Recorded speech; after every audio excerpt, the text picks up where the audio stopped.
Hello and welcome. I'm Maria from Sew Through Time, and this time we're talking about my experience of wearing historical or vintage style daily for the past a little over a decade. I'll go through my personal journey by going through my style evolution and some of the reasons behind it, and also my personal experiences both with heat and cold and just general wearing this type of stuff and existing out in the world. And then in the end, I will go through a few tips and tricks that I have learned along the way. First of all, let me start by saying that even long before I wore historical or vintage style, I was an eccentric dresser and I've never really dressed in a way that I would blend into the crowd. So that does kind of affect my experience, that I, haven't had a huge all of a sudden change where people all of a sudden take a double take at what you're wearing. That has always kind of been the case. I've always loved historical dress. Ever since I watched movies like Dracula and Titanic, I fell in love immediately with those styles and I really wanted to wear them. But I didn't assume that there was any kind of place where I could actually wear them. And like so many people who see me online, I also assumed that it would be impractical and not something that you can easily do in the modern world. Around this time in mainstream fashion, there was kind of this trend towards nostalgia and taking inspiration from vintage style. And that kind of helped me lean more into the vintage stuff. And around this time, I also found online vintage reproduction clothing like Pinup Couture and Collective. And when I found these, I started buying my first pieces and I started wearing vintage style, but mostly just for special occasions, not on the daily. And throughout the next couple of years, I would occasionally buy anything vintage inspired or reproduction that I found, and even bought a few original vintage pieces, mostly in about 1950s, 60s style. And slowly, as I bought pieces one at a time, my wardrobe got bigger and bigger, and over time, since I was able to accumulate an actual wardrobe, that kind of naturally led to the change of, instead of wearing vintage just for special occasions, to wearing vintage daily. And as that happened, I started buying more and more original vintage pieces, and that kind of led me to also experiment with slightly earlier style, especially 1940s and late 30s. And then when I had my two kids, I did, when they were small, obviously I did a lot of, sitting on the couch and breastfeeding. So shapewear wasn't very comfortable.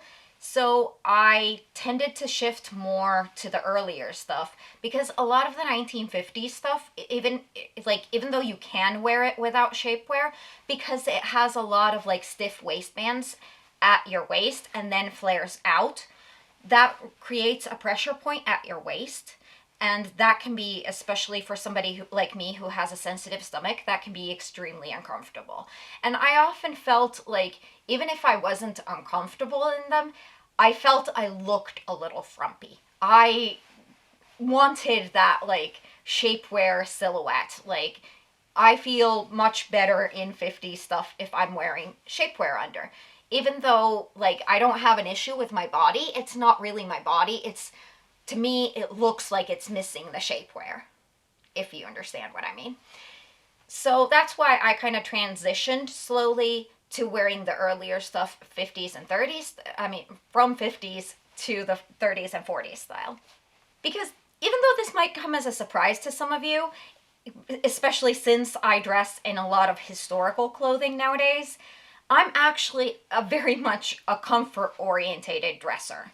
I do not enjoy wearing clothing that I have to be proper in.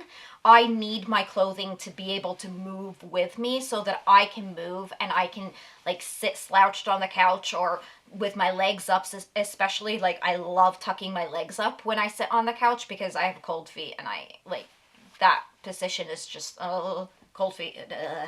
I want the cold feet tucked underneath me so that they keep warm. And the thing is, when you tucking your legs up on the couch like that and sitting up like that, it's actually more comfortable to have a slightly more narrower skirt like in the 30s and 40s, than those really wide hems of the 50s. Because you can actually, when the skirt stays closer to your body, you can tuck your legs up and then just get them underneath you and walk away, and you don't have to worry about your skirts. Whereas with a lot of the 50s really wide hems, you actually get your legs tangled up in them. And then when I was wearing mostly 30s and 40s, around this time I also found the vintage community on Instagram. And through that community, I actually ran into a few people who also dressed vintage, but also did historical costuming. And that's how I found out that there even was such a thing as historical costuming, and that there was a lot of other silly adults like me in the world who really wanted to dress up in historical clothing. And so back in 2017, I just decided that I would go for it, even though I didn't know of any events locally or anything like that. I just decided to make an Outlander inspired 18th century outfit for Halloween. And then, of course, when I had the dress, I had to find events, and I found a few, and everything spiraled out of control from there.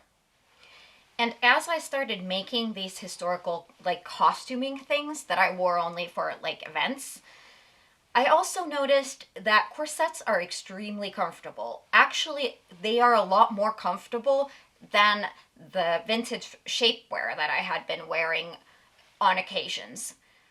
This, of course, is a personal preference thing, but for me, when there's elastics involved, like in a lot of vintage shapewear, it tends to be less comfortable because it tends to, like, I feel often like I'm kind of like an overstuffed sack of potatoes or something. Like it feels like it's just overstuffed instead of like actual compression, or if it isn't overstuffed, then it feels like it's too loose and it just wiggles around my body and it doesn't work and it doesn't look good, and yeah, I just don't enjoy it. But historical stays or corsets, on the other hand, are extremely comfortable when they're made to your body. Because not only, well, are they made to your body, so they don't restrict your lungs or your hips or anything. They don't cause any weird pressure points. They provide a lot of back support, especially, and because I have a bad back, I had a car crash in 2007, and I broke my lower vertebra in that, and they put some titanium to stabilize the thing. That causes my back to be kind of problematic at times, and it causes a lot of back pain. So, especially like standing for long periods of time is something that I really can't do without corsets. And I noticed this when we did photo shoots or I wore a corset for an event, that I didn't have that same kind of back fatigue at the end of the day that I would have normally had. And I could stand a lot longer, and even just like walking was more comfortable. It didn't cause the same kind of pain. So that's the big reason why I started transitioning in my daily wardrobe also to historic styles. Because they, in my opinion, look the best with corsets, because, well, that's what they're meant for. And not only that, but because the corset provides equal pressure on your stomach area, there isn't one pressure point. It's a gentle pressure throughout. And it's gentle enough that you notice it once you tighten the corset. But unless you're over tightening, you'll forget it in a few seconds. Like, in a minute, you won't even remember that you're wearing a corset normally. Unless you are either tight-laced or over-tightened. And yes, there is a difference between over-tightening your corset and tight lacing. Tight lacing is where we try to get an extreme silhouette by tightening the corset in a very tight, very restricted, very reduced silhouette, where we actually take several inches off our waist. And again, remember, corsets never actually take anything off, so if we're reducing from one point, it has to go somewhere, and usually that is the lower hip area or lower stomach area. And that's why that area needs to be bigger in a corset pattern than it is on you naturally. But when tight lacing, you're supposed to feel some pressure, but no discomfort. Even over, like, during the day, it shouldn't ever feel painful. Your stomach actually usually won't feel painful. It usually will if only if it's pressing onto your ribs. And that can actually happen more commonly than for tight lacing, just for regular wearing a corset if the corset is too loose. Because as we sit, especially, but just moving around during the day, if it doesn't reduce at all at your waist, it can slowly start creeping up. And especially if that bottom rib isn't much more flared than your waist is, if there isn't a huge difference, that means that then the corset can creep up to that bottom rib. And over time during the day, because ribs are more rigid than that soft flesh, that will become painful. So usually if there is pain from a corset, that's where it comes from. But the other way to get pain out of a corset, even if it is well fitting, is by over tightening it. And not all bodies can even do this. Like my core muscles are just like, they're not that elastic. I can't even over tighten a corset. Like no matter how much I would pull on it and how small the corset waist would be, I just physically could not do it. But on some bodies where the core muscles are more flexible, you can actually tighten it to a point where it actually starts to become painful after a while, and it can feel like even immediately slightly uncomfortable. And that usually means that you've over tightened a corset. For most people, a comfortable reduction is somewhere between a half an inch to 2 inches.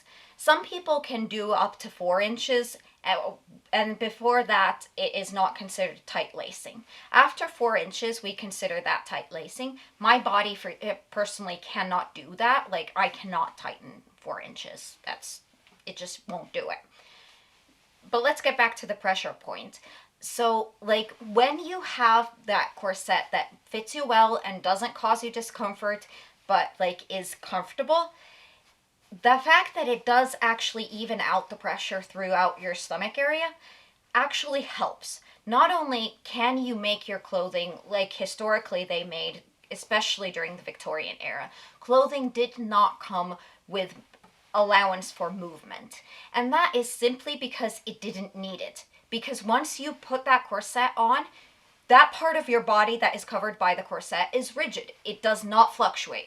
Like, you can breathe underneath, but it won't expand the actual measurements of you.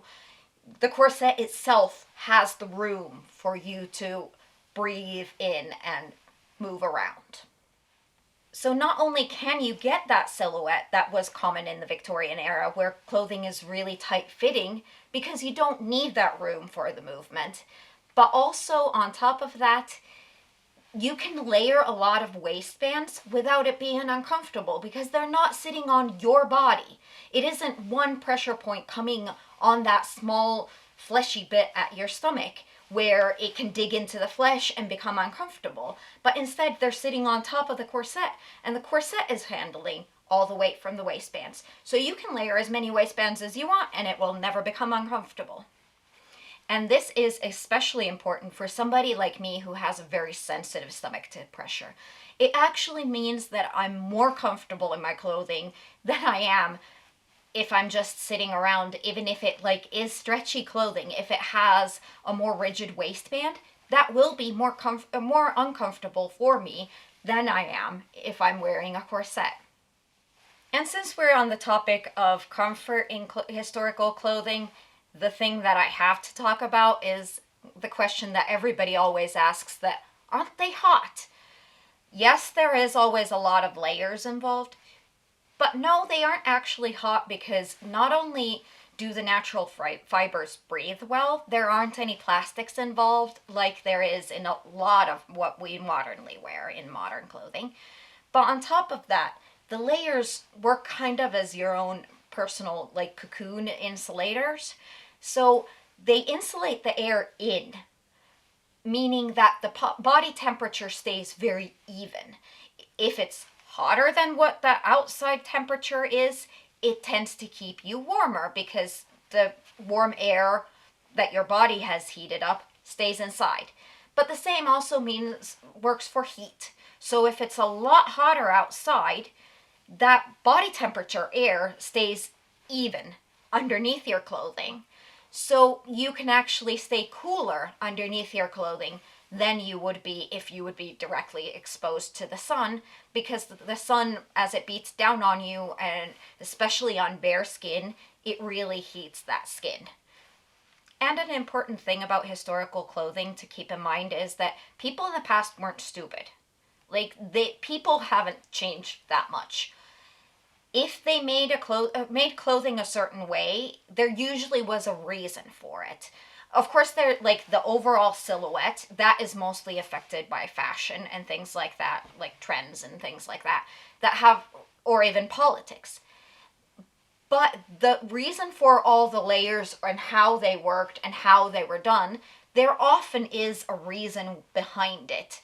And it often is a very practical reason, because you have to remember that garments weren't made in factories, and there wasn't like a big boss somewhere telling people, oh, this is what you're doing now, this is fashion. Not like today. But instead, it was most of the clothing was made by women for other women. It was made locally. You'd either make it yourself, or you'd go to the dressmaker or have the dressmaker come to your home. They would take your measurements and make it to your body. So they had usually a reason for doing the things the way they did. So things like garter belts and garters before that, they all work because people wouldn't have worn them for a long time if they didn't work. They would have soon come up with something else. But as far as the temperature goes, you do still get cold in historical clothing, so you do still need outdoor clothing. Like, it's not a thing that I can just go out like this when it's below freezing and be fine. I mean, I can go for a little while and do like a few pictures, but I can't actually like stay any length of time out there like this. That's not going to be comfortable. So yes, you do still need outer clothing. And as for heat, even though the clothes do work as an insulator and protect you from the extreme heat, you do still get hot in historical clothing. Like, if it's a hot day and you're going to be hot, you're going to be hot no matter what you wear. Like, there's no way of getting around that. It's just that you aren't necessarily more hot in historical clothing.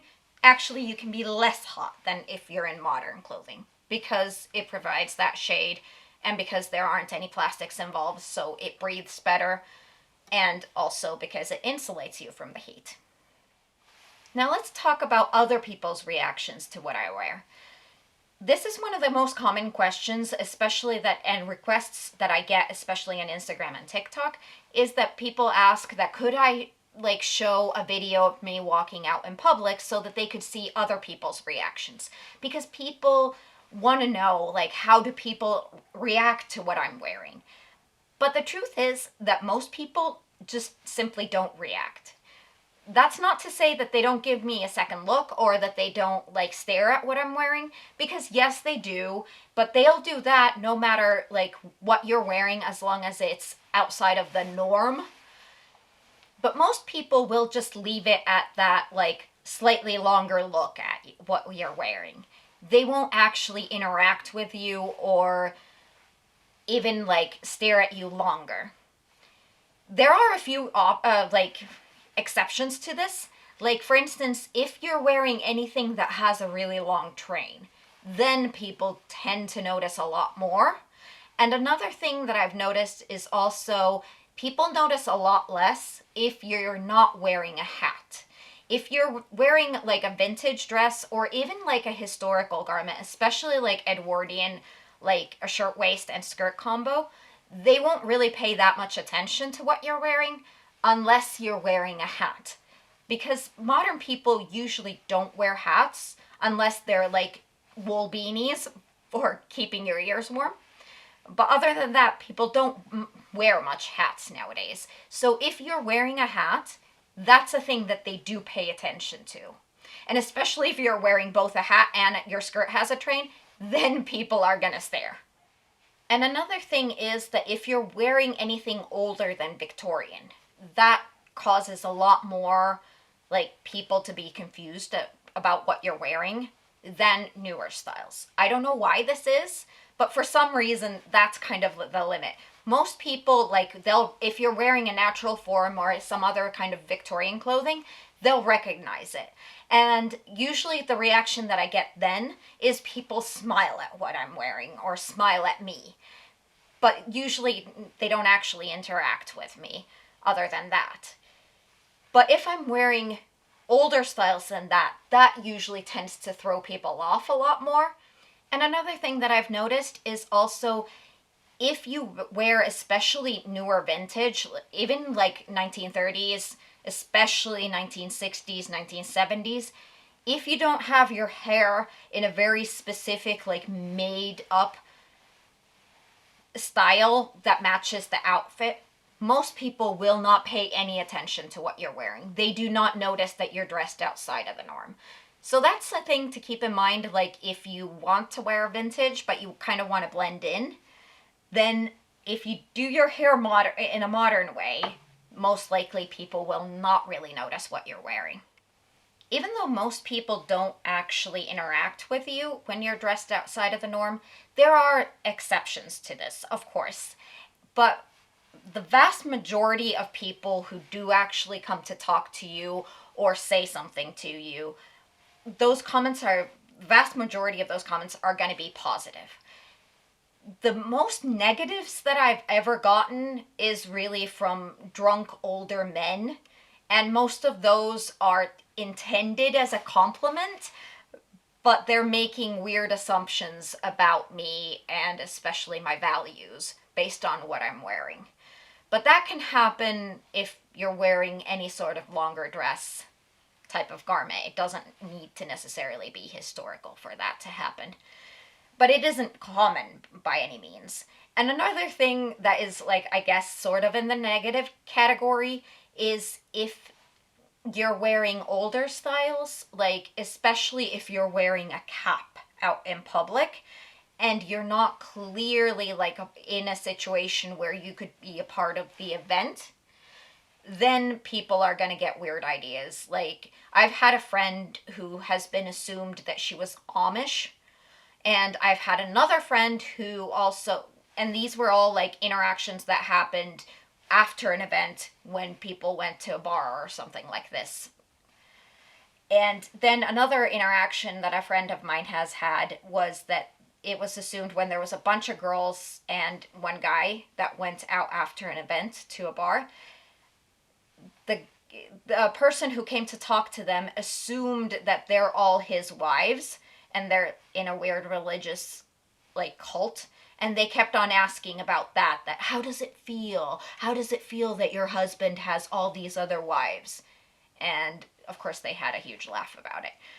But like, I would kind of consider that negative, but like that's not, like, people don't usually have the only really negative comments that I get are online. And online people can be extremely rude. But, you know, that doesn't happen no matter what you're wearing or whatever you do. People online are just sometimes horrible.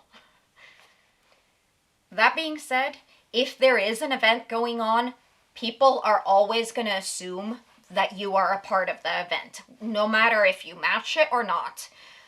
And I've gotten a few funny interactions over the years where I've kind of forgotten that I'm wearing something that people consider weird. And then people will come up to me and ask me that, is there a play going on or something? Or what's going on? What's happening? And I'm completely confused because I don't know what's going on. And I'm like, what? Is there an event here? Like, what's the thing? I don't know.